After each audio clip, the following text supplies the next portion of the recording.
As a kid, I used to be crazy in love with cartoons. You can see I was hooked on each storyline to the point where my parents would get worried I'll start confusing the real and virtual world. When I was 3, my favorite movie was SpongeBob. Watched it, and now I'm one of the 78% people who would dream to go to the deepest level of the sea for the sake of meeting SpongeBob. When I was 8, my favorite series were the Powerpuff Girls. Watched them, and now I'm one of the 71% people who think that killing and destroying your enemies and whoever hates you is the right thing to do. When I was 10, my favorite movie was Beauty and the Beast. Watched it, and now I think that a monster can change for me because I'm different, and a monster is obviously worth winning in my heart. At that time, I used to love Tom and Jerry, just a couple of animals fighting and seeking revenge. And now I think that throwing a piano on my brother's face is the right thing to do. So technically, by the age of 11, the films industry succeeded in developing a lack of empathy in my person and normalizing acts and aggressive and violent acts and making me believe in a world where fairy tales are reality. Ladies, gentlemen, dearest people, may you have one of the greatest afternoons watching our debates and choosing to hear the brightest side of the world, us. Today's motion is a very controversial one for our dear opponents, but it is pretty much clear to us. Films harm society more than they build it. Now, before I start going deeper into the details, allow me to start by defining some of the main important terms. Even though it's called the seventh art, cinema is surely the most influential one. People are exposed to all kinds of emotions within a short span of 2 to 3 hours. Love, hatred, vengeance, aggressive acts, rape, and so many other undesirable activities are shown within such a short period of time. Nevertheless, not so many people have had the occasions to experience all of these scenes and crimes. And so that might have some serious repercussions on people's attitudes in life, in the name of what the cinema people call entertainment. And yet you dare tell me that this is how we build our society. Still not convinced? Well, I'm gonna give you one of the strongest examples. As we all know, teens represent the society. And so if you go on Google and type, what do most teens watch? The TV show Narcos will pop up. A series that is basically glorifying Pablo Escobar, a drug dealer who is everything but cool. Pablo Escobar killed nearly 3,000 people and ruined Colombia's reputation. And yet, thanks to the film's industry, he has become a role model to boys and girls. Rich. Yes? Okay, since you so say that films harm society, what do you suggest as another form of entertainment? This is exactly what I'm gonna be proposing. If you just wait, I'm getting to that point. Thank you. The children and youth might get desensitized by those films and become insensitive to all kinds of crimes. As I said, the TV show Narcos is a series that is basically glorifying Pablo Escobar. He killed nearly 3,000 people and ruined Colombia's reputation. And yet, thanks to the film's industry, he has become a role model to everyone. Charismatic, rich, and very handsome. These are the only personality traits to make us fall in love with a character. Moreover, what if I ask you guys, what would be your typical main character? I'd probably say a bad boy, a smoker, someone who rebels against society and school. As for a girl, she would be a short blondie with blue eyes, straight hair, and basically fitting all of the beauty standards. And so if you are other than that, then you would just be some secondary, useless character. Now, watch some little teens wanting to smoke and rebel and glorify all of these personality traits and dream about plastic surgery for the sake of society's validation. Thank you.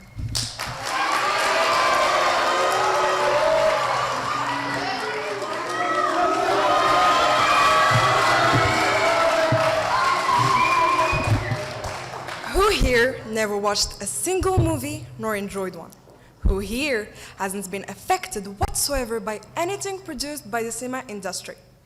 I am willing to bet everything in my possession to assure you that no one here today could claim such a thing. Unless, of course, they would need to lie. And that's not something I would personally recommend. I truly wish that we would all be honest with others and ourselves, that we would all be rational and realistic, that we would all be knowledgeable enough to appreciate all the benefits provided by this precious industry. But I hate to admit that this will forever remain a wish, since I have to stand beside ungrateful, unappreciative, and uncultured people, only looking forward to spreading lies, fake news, and bitterness. But thankfully, we'll never allow such a thing to happen. Ladies and gentlemen, honorable jury, classmates, and opponents, greetings. Films harm society more than they build it. What's your particular way of thinking? Well, some people actually agreed with you, dear government, back in the day, around the year when films were first produced. Not because they thought that it was harmful for society, but more because it was such a revolutionary invention, and they couldn't comprehend it, or even bear its existence. Such another absurd way of thinking, right? But thankfully, we're in 2022, and everyone knows that the benefits of films outnumber the harm they've caused. It just seems that some people still don't. Films helped in the building of every single aspect of society, and that's an undeniable fact.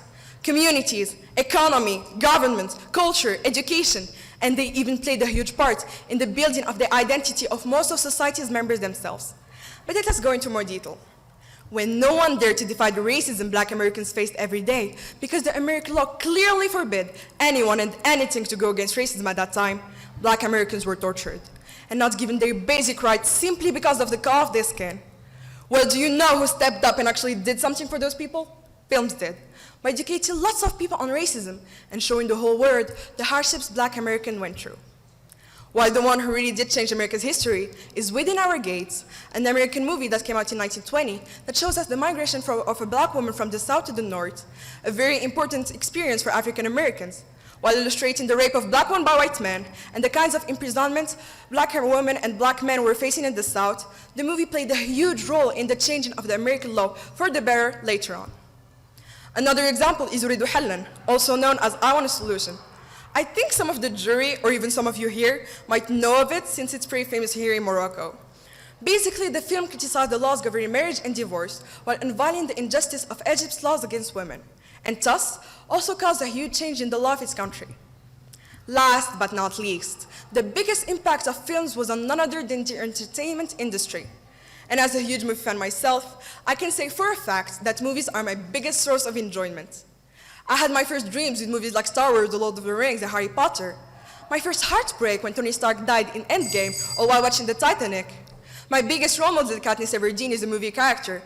As you can see, movies clearly changed my life and brought me so much joy, sadness, and inspiration. I could never imagine a life where they don't exist, and I'm pretty sure a lot of you here feel the same. And you, dear government, are trying to tell us that those same films did more harm than good? With all due respect, the only thing doing harm here is your mindset, because they may remind you that we live in reality, not in some made-up fantasy of yours where everything is either white or black. So again, if you still think the harm outnumbers the good, you have a serious problem counting. Thank you.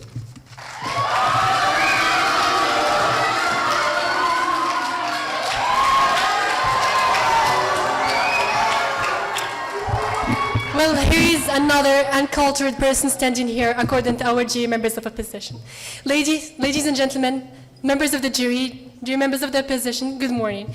It's such an honorable honor to be able to stand here in front of you after such a long time. Here we are, my teammates and I, trying to convince you and persuade you with our miscellaneous and diverse arguments that were presented and are going to be introduced later on. All of this in order to win today's debate, carry on till we become finalists, and why not even win this year's Eagles Great Debate? Do not call us greedy though, we're just digging our way to success. Enough with the introduction, let me start with our beloved debate already. Films harm the society more than they build it. Ladies and gentlemen, have you ever heard the saying that states that movies can't ruin a book, they can only ruin an individual's personality, then a whole society? I think this adage alone explains everything in a single line. How so? Let me show you. Viewing movies with sex, violence, drug abuse, offensive language, and adult themes can have a negative effect on children and adolescents. Don't you think so? As many children and adolescents might, yes? I want to think about rape and sex and violence. Should we really blame the films for doing that? Or should we blame the parents that lets those children watch those films when they really know that there are trigger warnings and there are age limits, so those movies are not adapted for children? So you are a teenager, right? Don't you think so that sometimes you go watch things without your parents' knowledge? Yes, you do. And this because of the movies. If it wasn't movies, you wouldn't watch them. So, going back to what I was going to say. Yeah, as many male children may copy risky and different and dangerous things they may see in movies. Well, let me ask you yet another question. This time for you, dear audience. Who hasn't from you watched the infamous Netflix series Elite? Yeah, the most of you did. Well, I'm sorry and deeply sorry to break it out to you, but Elite has exactly no plot. Famous only for its R-rated scenes. So, not only Elite though, the popular trilogy of 50 Shades, 365 Days, Gilmore Girls, and The Girl Next Door, and the list goes on, of course. With that being said, let's move to the next point. Movies also normalize stalking, obsession like the series You, as well as domestic abuse and sexualizing women alongside their bodies, such as the movie Berlin Syndrome. Also, these films romanticize popular psychological disorders, such as the ID, which is dissociative identity disorder, also known as multiple personality disorder or bipolar disorder, which is when a person has two or more separate personalities. Well, also seeing your favorite smoking, drinking, raping, doing drug abuse, doesn't that make you want to do the same thing? Doesn't that make you want to be in their place, be as high as them? Well, I think yeah. Also going back to the famous Netflix series La Casa de Papel, which also normalizes the relationship between Monica and Denver, which literally screams Stockholm Syndrome. It's when people have develop positive feelings towards their abusers or captors over time. Furthermore, Pocahontas, that was accused of historical distortion and defamation, which showed the Native Americans in a bad light, which also led people all around the world to have the wrong idea about them. They also make us gain hatred and a slight disliking towards fat and ugly people, according to them. Them always being loners or the funny characters, but never the main ones. Even threatening.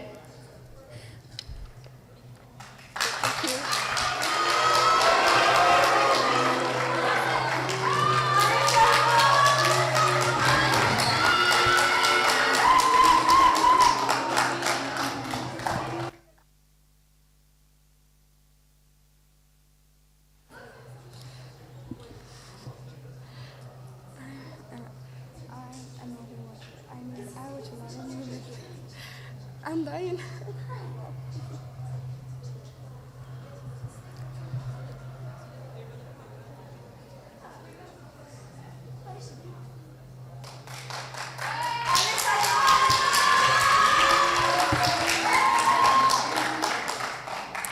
I'm a movie watcher. I watch a lot of movies. Romance, action, thriller, history, and the list goes on. Because I personally think that there's something to learn in every type of movies. So you get how confused I am by hearing your speeches. Ladies and gentlemen, good morning. I'm so delighted to be here today so I can defend something that affects me personally and that builds my personality and the personalities of the people around me. Yes, dear opponents, and like what you think, movies do in fact build society and affect its members more than you think. The cinema industry is known for targeting people, so they become constant viewers. That is why movies are split into different categories, so everyone will find something according to their taste. Romantic movies can remind us why love is important and why it is worth fighting for. They make us laugh and cry at our own romantic flaws. Crime and action films also warn us about the danger of criminal activities, such as terrorism and war. Historical movies are probably the best tools for learning about history. That's why a lot of history teachers love using them to teach their students about a certain topic. Yes? Do you actually think historical movies get as many views as the ones with criminality or bad content? Yes, I think so. I think that historical movies have the same views as the crime movies because, as what I said, a lot of history teachers love using them. Every movie is set and developed in a particular culture. Movies are an integral part of us. They mirror what we believe and how we coexist as people.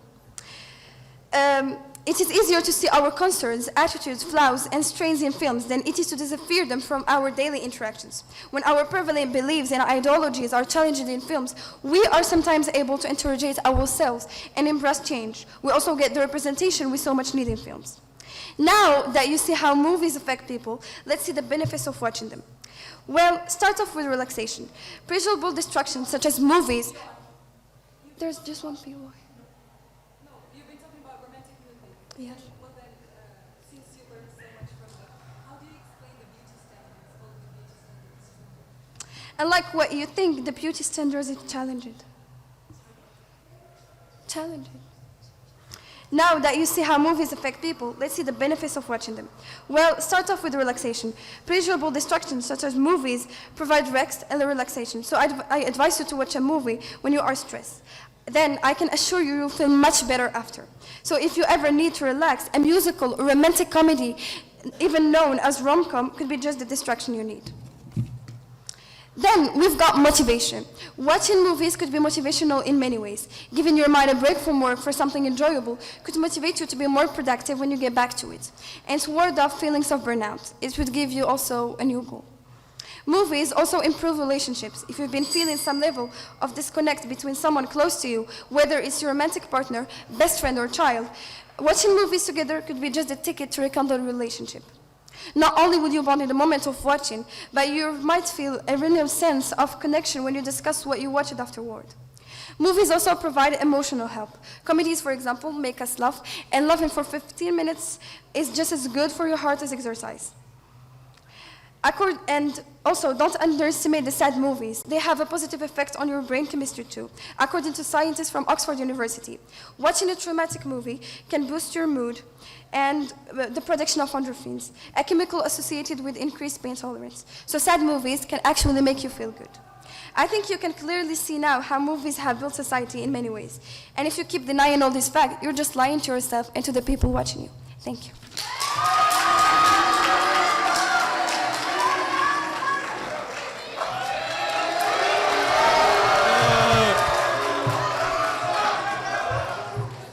Ladies and gentlemen, respected judges, my worthy opponents and audience, I am delighted to have secured this debate and with it an array of knowledgeable and talented speakers. As stated before, I'm standing in front of you to talk about a matter that's been triggering my mind for a while, films. Film is arguably the most accessible form of art to me, you, everyone. Watching a movie occupies our senses more than any other form of art. Regardless of its content, film has the power to shape perceptions of viewers on so many subjects, from love and marriage to the upheaval of our beliefs. A frequent subject on the silver screen is how films mess with our psychic, yet our understanding of its influence is limited. So, shall we start with some storytelling then? Once upon a time, there was a little kid, a 3-year-old child, who grew up watching Disney films. Let's call him Kiro. From Tom and Jerry to Tarzan, Kiro would absorb each and every single scene without actually asking himself if that content was genuinely right for him. Throughout characters like Gaston, for example, and Beauty and the Beast slapped him in the face with its almost overwhelming strength, Beauty and the Beast slapped him in the face with its almost overwhelming display of toxic masculinity. Gaston performs one single role perfectly. With his exaggerated physical strength, narcissism, aggression, impulsivity, and brash sexism, the embodiment of dominating masculinity. Kiro is me. About Disney, since you talk about it, I remember that your classmates said that you don't get enough beauty standards. Could you remind me of how much diversity we have in Disney? There's a brown princess, a Nara princess, a white princess, an Asian princess, and an Indian princess. But who's the principal character in every single one of them? The thin one and beautiful one. Kiro is me, Kiro is you, and over 2 million children who watch Disney movies every single year. No, not Disney. How could the House of Mouse do this to us? Yes, digging into the history of it. Okay, so you clearly don't like movies and want to get rid of it. Could I'll get to that later. Thanks. How could the House of Mouse do this to us? Yes, digging into the history of it reveals that even the animated classics we grew up on were busy messing with our heads. Children who continue watching these movies know about the ongoing sexism that's omnipresent in the world we live in, though they don't go around talking about it or understanding it fully. But they do comprehend that they have to act and live a certain way depending on their gender. They do not question where the stereotype came from or if it's right. The storytelling ends here, and with grief and sorrow, I appear before you. Movies are no more than a tempting smell that leads us to the darkest corners of reality, letting us ignore the deep abyss under us, hanging by one fine thread, all while singing for society's destruction. And now you, dear opponents, tell me what's right and what's not.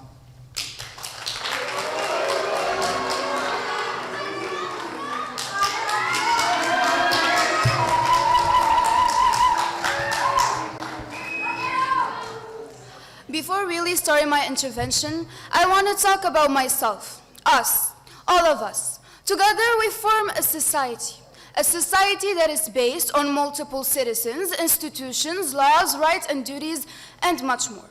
What I mean to say by this is this very same society created those movies. And I am quite sure you at least saw one time before a movie inspired by real events. So basically, films are just a deviation of reality, our reality. And I am certain when you watch movies, you get this déjà vu feeling. So to make it clear, society inspires films and they inspire us. So what you really have been saying is, movies or not, humans are harmful by nature. Your words, not mine. Surprising, since you have been repeating the same thing over and over again. Ladies and gentlemen, members of the jury, classmates, and dear opponents, thank you all for having us here today. Now I can start my intervention. Cinema, also known as the seven... Yes? You said that films are a deviation of reality. Yes. How do you explain the entertainment to every time? Why don't you just get entertained by living your life? Do you get entertained by living the same thing every day and the same thing day after day? And when you watch it from another point of view, I'm sure it's much, much more entertaining than just living it. When you live it, you don't get this feeling, you don't get anything. So when you watch it, you really get inspired by it and feel it deep down in yourself. Cinema, also known as the seventh art, is surely the most influential one of them all. Most people don't follow sculptors or architects and don't get affected by new sculptures or buildings. Movies, however, are everywhere because there is a certain type of movies for every type of person. Around 90% of US adults claim to watch or stream movies every day, while an additional 26% claim to watch movies several times per week. Thanks to these people, the cinema industry is now so very big and powerful. I would like now to ask everybody here some questions. Do you love movies? Do you think they are needed in our life? Obviously, yes. Because unlike what you have been saying, films do build society and its members.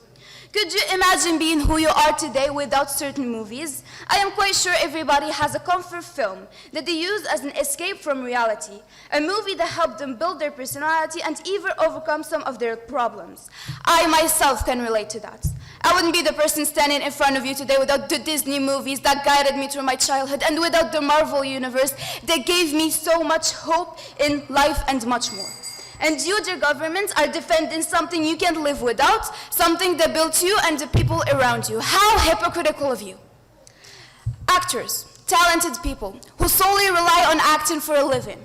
Without films, those people would be jobless. But thankfully, they are not, because films exist. Films let them live thanks to their talents. Films let them become successful, and films let them realize their dreams. Movies are even more than that. Did you ever heard of cinematherapy? Cinematherapy, also known as movie therapy, is a form of expressive therapy that helps overcoming medical and mental health issues. This therapy can help erase an individual's negative thoughts and change their bad habits. So as we've shown, dear government, movies are not just a form of entertainment, they also serve they serve our society. Thank you.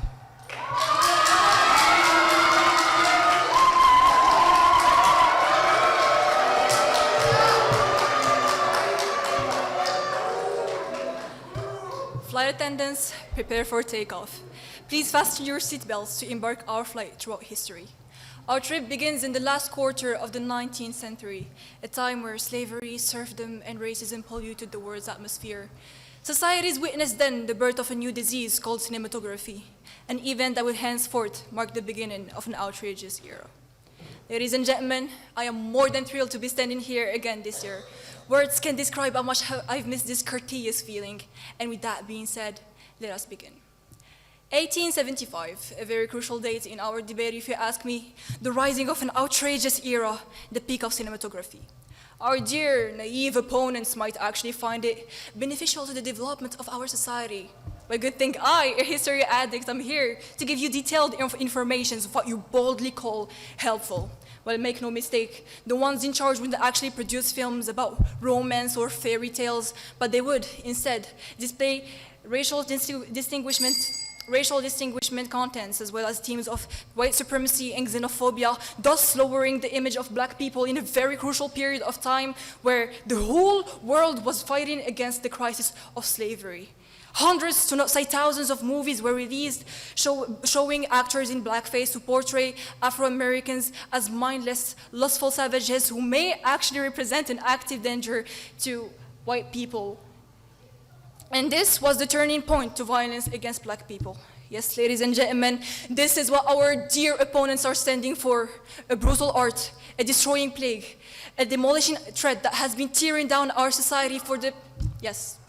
What do you suggest people do when they want to become artists related to the cinema industry? Cinema industry... I am against cinema industry. I am with...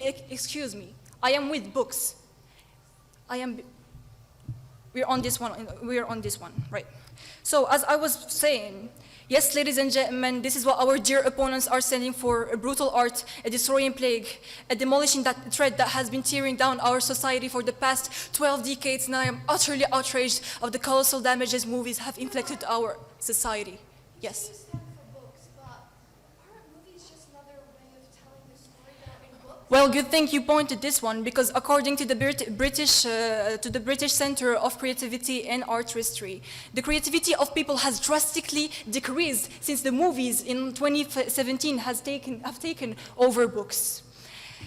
World War II, a very interesting subject, if you ask me. One single name will bring this whole theater to silence: Adolf Hitler. Ladies and gentlemen, do not release your seatbelts just yet. We have arrived to 1933. The Nazis just made a devastating discovery: movies as way of propaganda and the power of films to build and shape public opinions. Only 1 year after the Führer took over Germany, a very popular film, The Build of a Nation, was released. The film that glorified the devil and his party, the Nazis. The film that dehumanized, criminalized, and demonized the vulnerable majority, the Jews. This movie became immediately a sensation and was popular in the southern part of Europe when it even received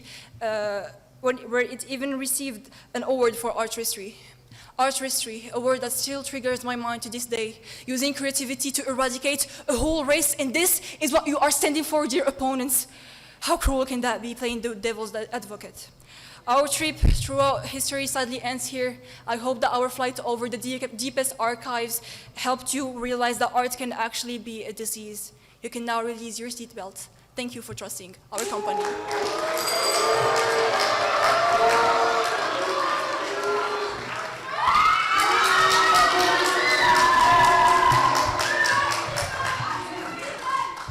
I cannot understand how you can be against the cinema industry. It's such a huge industry, and let me just tell you, the income that we get from it is humongous, okay? Good afternoon to all. It's very unfortunate that some people try to degrade and take away what good is left in the world. Their pessimism makes people second-guess something that is pretty much harmless. Fortunately, My teammates and I were given the opportunity to shut down these ideas. Knowing how films actually help in the development of our society, it is absurd to say that they harm it. Many, and I mean many, modern films reflect nowadays' way of life. They serve people to reflect on their life, analyze it, and finally improve it. Films also help evaluate self-consciousness, importance of well-being, and they also help us through our journey of self-love and self-worth. They can also be used as an educational tools.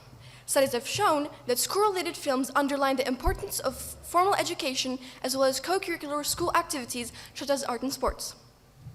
Films have become educational tools for teachers to present a topic in classrooms because visualizing a subject makes it much easier for students to understand the concept. Go ahead. The income we get from Yes. films is invented. Yes. Yeah, because it is. Okay, what is your source? Did you just invent? No, I did not invent.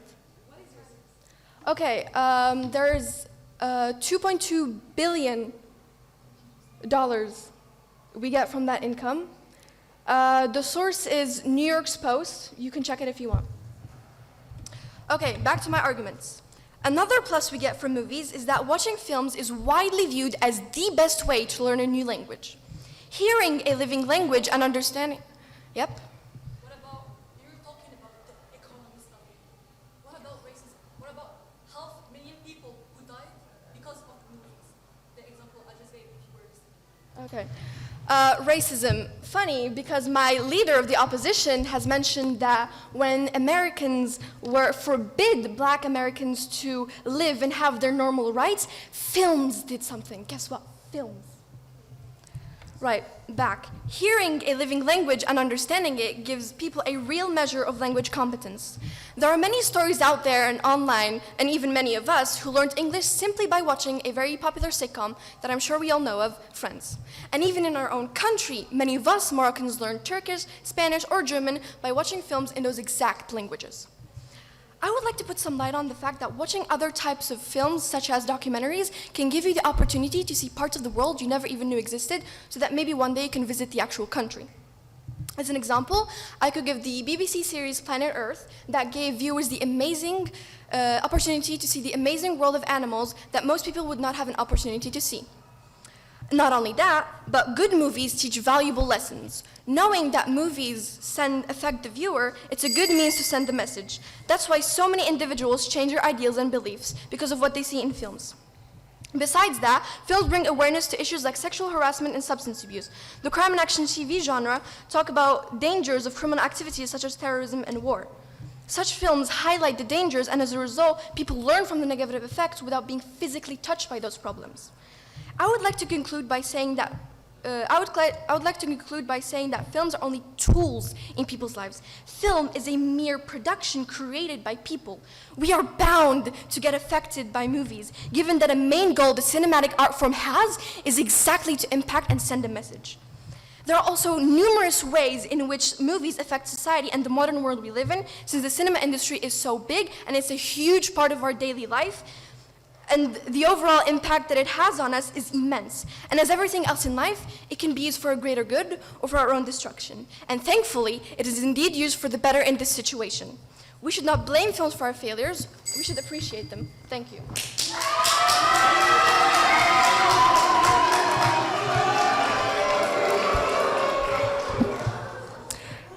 My dear opposition whip apparently never heard of books. Well, then I'm not here to teach you how and from where to get cultured, because people have been way more cultured than us and way more before films were invented. She also said that films end racism. What is this film you're talking about? برتقال المرة وجاء تراب. Quite absurd. The deputy leader of opposition, she's been talking about entertainment, a word that they embraced so hard. Well, woohoo, my favorite character died. Very entertaining. My favorite character is a drug addict. Very entertaining. My favorite character is a psychopath. Very entertaining. The member of opposition said that I am a hypocrite, while she was literally talking about films restrictions, a word that they purely invented. Ladies and gentlemen, films restrictions does not exist. And this is according to Amy Bojan-Gutel. Thank you.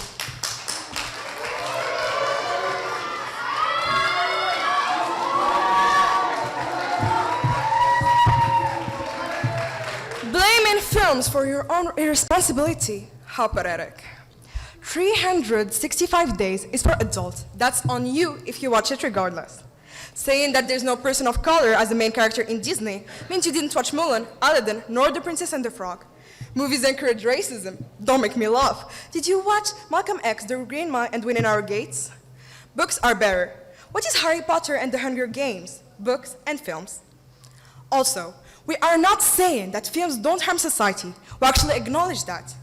But we are talking about the impacts being more harmful than beneficial. And it's actually not, no matter how long you're going to pretend it is. But since you guys have difficulties understanding that, let me give you a more clear example of how movies build society. You said you wanted to talk about the economy, then let's talk economy. Movies help the economy grow by supporting 2.2 million jobs, paying out 192 billion in total wages, and comprising more than 110,000 businesses. UA National Income 2019, that's your source. They also shape and mirror culture, and the list goes on, as we previously said. Films are evidently very impactful in today's world, and because the positive impacts outweigh the negative, it is our duty to choose the right content for the right audience. Thank you.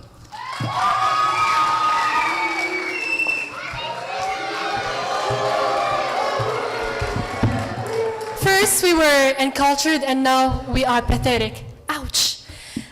Oh, I just remembered. How could I forget, and how dare I forget about Maktub or Bint Shikha, which portrayed that the good girl is Shikha's daughter, meanwhile being the businessman's daughter is the villain and irrespectful.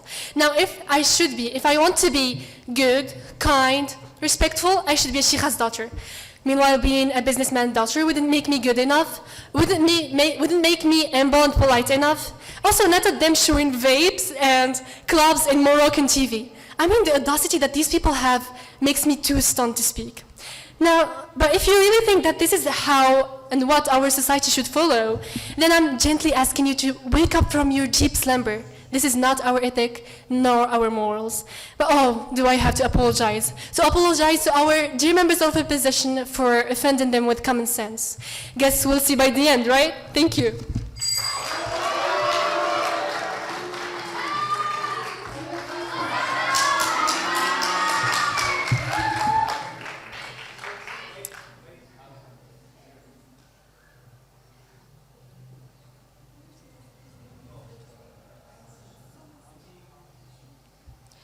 So you say that movies harm society. How can you defend such absurdity? We all know that tourism is a big part of every country, right? Film not only drives motivation to visit a place, but also creates an image based on other current images. The research showed that films work as virtual brochures and offer a more subtle way of marketing compared to traditional touristic campaigns. If us, and by us I mean Morocco, if we value movies as much as the other developed countries do, oh my gosh, we would be in so much success. I can't even imagine it. We'd basically get rid of poverty and we would help so many people. Give them at least one chance. But unfortunately, people with the same mindset as you still exist in Morocco, and this is why we will keep going down and down and down until we hit the ground, stick on it, and never be able to go up again. Thank you.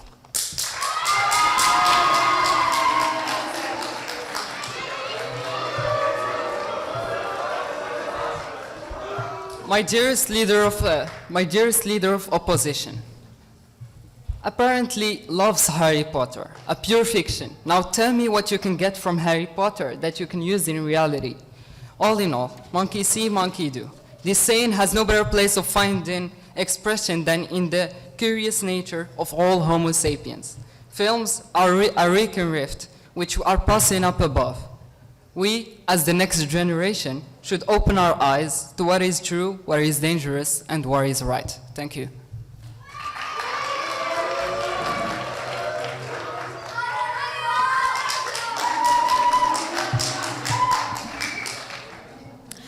Everybody has dreams, right? It's what keeps people moving forward. What do you suggest people do when they want to become artists related to the cinema industry?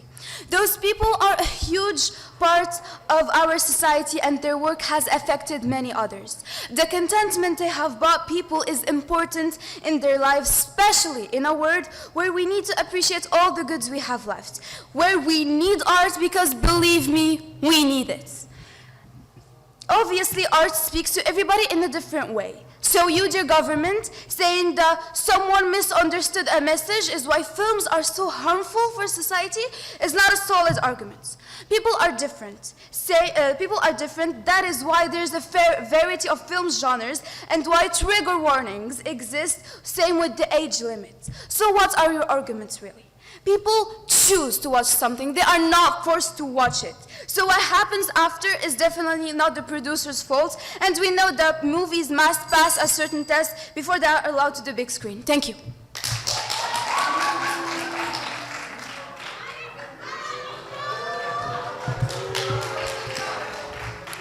Member of the opposition, you that loves movies and all the creativity it gets, you should stop repeating the same thing over and over. It is also beautiful to talk about all the creativity movies present us and turn a blind eye on people's struggles, especially if it's only 500,000 of Black Americans who struggled, were tortured, and died for the past 6 decades. We should turn a blind eye on Rosa Parks, Martin Luther King, and George Floyd because racism isn't a thing anymore. Well, and again, we should focus on the good sides of movies and ignore all the atrocities my comrades and I have previously stated. Aberrance. Well, it's funny how movies destroy our society, then build it. Well, build only the part they want, because I dare you to give me one movie who sparked the light about Palestine. I give you one book who did, or another plethora. No movie did, trust me. Thank you.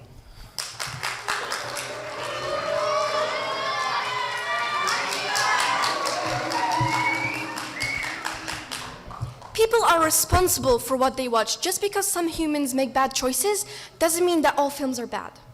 I want to point out and address your arguments about films because it's all that you are talking about. Because I invite you to see it from a different perspective, because war movies help people understand the atrocity of living homeless and miserably in refugee camps. Those movies awaken the senses of empathy in people to understand those people who are living in war-torn countries even as much as we've never been there ourselves. This awareness has fueled the growth of so many charity organizations and trust funds, and those charity organizations spread love and compassion. So as we have shown, dear government, films have a great impact on humanity, but we need to understand that films give us great power by sharing and spreading important information, but we do not always utilize it in the best ways. So stop making excuses for society's downfall, because the true and real reason will always be us. Thank you.